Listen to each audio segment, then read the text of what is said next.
Witnesses are some of the most unique objectives in Outlast Trials as of right now, and in this video I want to go over them and explain to you how you can make them your bitches and microwave them with style every single time.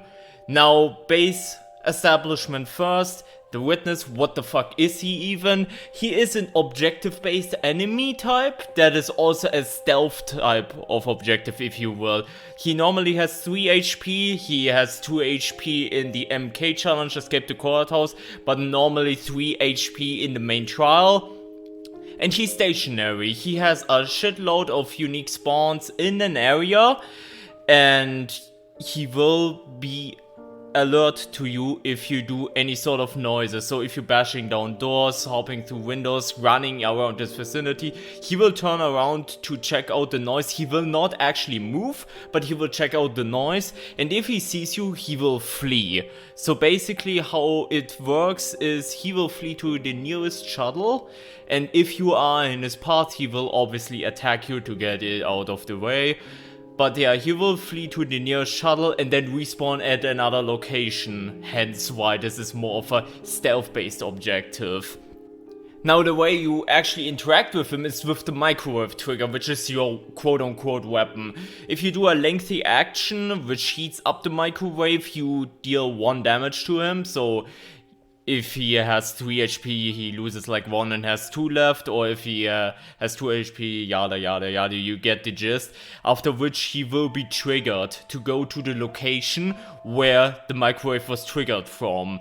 If he already saw you while you microwave him, he will prioritize fleeing. However, if he didn't see you microwave him, again he will check the location where it's coming from. And if he then sees you, he will focus on attacking you first. If he then misses an attack, or you use certain items such as bricks and bottles to stun him, then he will prioritize fleeing again. Now, if small thing on the side, if he actually dies and you got all the HP bars out of him, his head will explode, obviously in a very fancy fashion, and if you're too close to it, you take damage. It should never really happen, but just as a side note. So how do you actually deal with him now effectively? Mind you, you don't need to do a lot of these strats that I showcase in the video, because they are more suited towards fastening up the objective and being optimal to complete the witness objective. And technically you can go ahead, zap him, hide, let him respawn, take another spot, find him again, zap again, rinse and repeat. However, since there are also some problems that might happen the further you go with the objective, like in the main trial, enemies start spawning in as he loses more and more HP. Night Hunter in the downstairs witness segment and Big Axe Guy in the upstairs segment. It might be in your best interest to speed up the process, where you can get multiple HP points out of him. So how do we do that? Let's look at loadouts first before we go into no loadout strats. Rig-wise, stun is your best option, obviously. You just use it to stun, and while he's stunned you can wait out the 5-second cooldown, then you microwave him again. If he gets shocked again, the stun gets cancelled automatically and he will prioritize fleeing again. If you then have a Rig Recharger, for example, then you can go ahead and use it again, stun him again, and finish off the job. Heal is also really interesting, surprisingly, because especially if he then tries to attack you, you can use the heal rig with the offense tool, obviously, to blind him. After which he will prioritize fleeing again, and since he's slowed down, you might get another HP point out of him for free, because he might be too slow to get into the shuttle. Now mine I actually do not recommend, because in the fog you don't have line of sight with him, so the microwave just doesn't work while he's stunned, so it's not really that good. The only way to make this work realistically is get another enemy to trigger the mine, and the witness being in the minefield with them and getting with them stunned at that exact time, but just run stun instead. It's just easier. And regarding X-Ray, yes, you can see him, but It doesn't help him kill him. Which brings me to another point, which I haven't even mentioned yet, but there's actually a tracker that is supposed to help you find the witness. I'm just gonna leave it as is. Obviously that comes from experience. If you're starting out, you use the damn thing, but after a while drop it and learn to just hear sounds and like locate him with sounds. He's pretty loud, so you can track him that way. And after a while you will realize a pattern that he has fixed spawn locations. Like, it isn't that he has like unlimited spawn locations and you have to figure out one of 1,000 different spawns. He has fixed spawn locations, and that you can learn. And regarding amps, noise reduction, obviously it's a stealth based objective, so obviously being silent helps a ton, same as slippers, but to be fair, what doesn't help with these 2 amps? And honorable mention to strong arms, because if you stun them with a brick and they are down for 15 seconds, that is guaranteed a kill. If you have multiple bricks, witness with 3 health bars is just doomed. It's just straight doomed. Now mind you, it's not as easy, because while you trigger the microwave, or more so afterwards, enemies will hear that noise as well, so they will be drawn to your location, so keep that in mind. But overall, it's a very get out of jail free card and very easy to do. However, let's get to the more interesting nitty-gritties of the video, and let's talk about, let's pretend you don't want to run any loadout, which I do a lot, because I do dumb challenges and shit. So how do you deal with a witness then? And let me introduce you to a concept that I call positioning, and you will be like, what the fuck is he talking about? We're not playing some competitive shooter or something. What do you mean by positioning? Honestly, let me show you a clip real quick, and then I will go over it afterwards.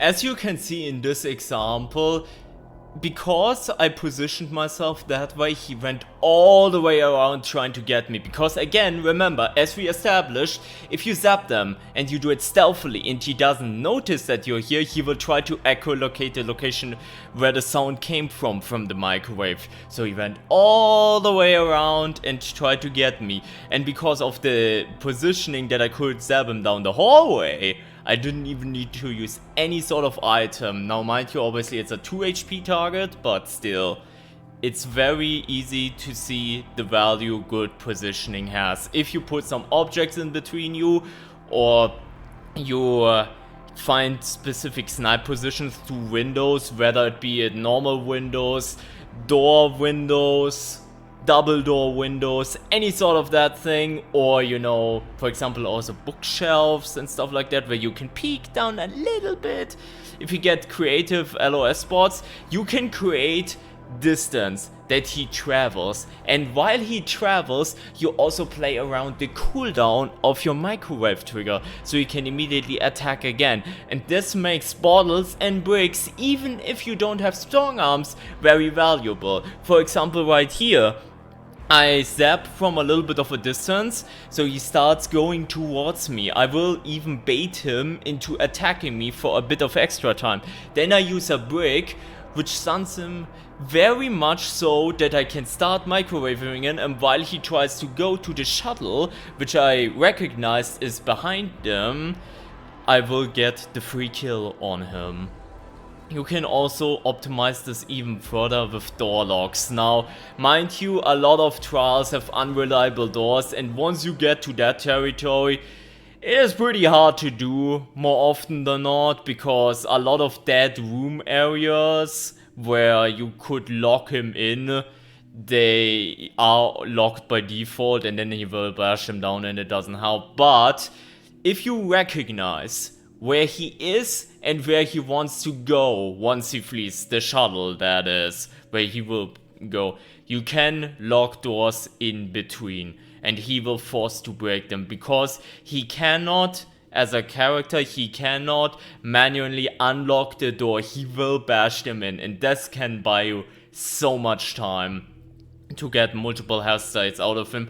Or in specific scenarios, especially if you just use a bottle, don't even use a valuable brick, you don't even need that much of stun in a lot of scenarios, but in just use bottle, a little bit health help, and you can even one-shot them in some scenarios, in some dead-end areas. Very good examples, for example, in Escape the Courthouse, in the bright hallway at the very end, in some dark room areas. There are just some very, very good spots where you can lock him in, you can zap a bit from a distance, again, positioning, so he goes there, then he tries to go to the door. You might even have enough time to get a second shotgun before he even touched the door, and then afterwards he will try to bash it in, and because the bashing takes so long, you will get the last health bar out of him. Very good also are barricades, because barricades take even longer. If you see something like this, where there is a barricade between you and him, especially in a bright area, and you can get a stealth snap on him, a stealth microwave, and then he gets triggered on you and tries to bash it down, this is jackpot territory for you, quite literally. But yeah, honestly, there's not much else to say besides, yeah, use bricks and bottles. You can also bait out swings and other stuff like that. But the main key components that I want you to learn from this video is use snipes creatively through windows, but especially positioning, because positioning can help you a lot, because there is probably still the misconception that you need strong arms to make stuns worthwhile, but that's just not true. If you position yourself and make them come to you a little bit and waste time so your microwave cooldown comes back sooner, and then you can also calculate where the shuttle is exactly, you can get free health states even without using any items. I will leave you with an example here from Escape the Courthouse. It's a decent speed run that I did. A+, no loadout, no mistakes, mind you. And you will see some plays here and there. It's not that overly exciting, like there was nothing too flashy, I would say, but you see the concepts of positioning and how you make them better. I will leave you with that. Let me know what you think about this guide. If you have any questions, feel free to ask.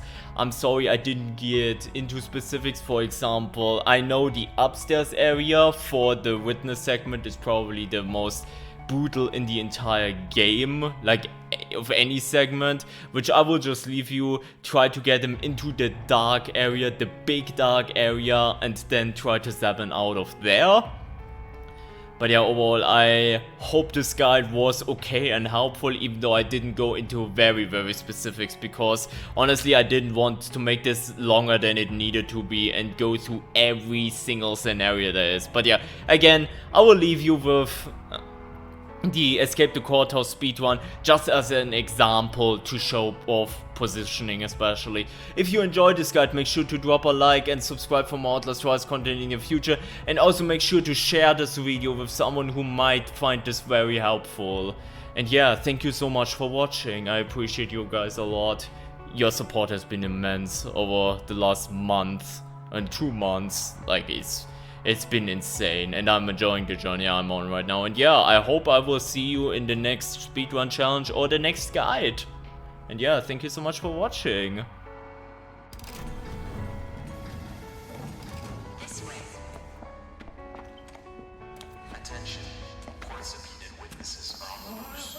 Security units will be closed once witnesses are eliminated.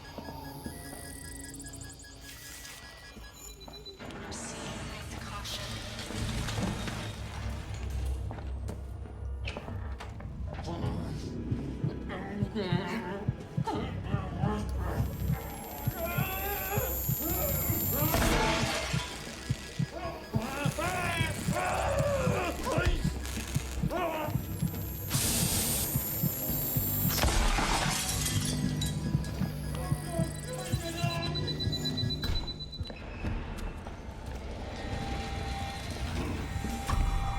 All witnesses in section 1 eliminated.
Hey,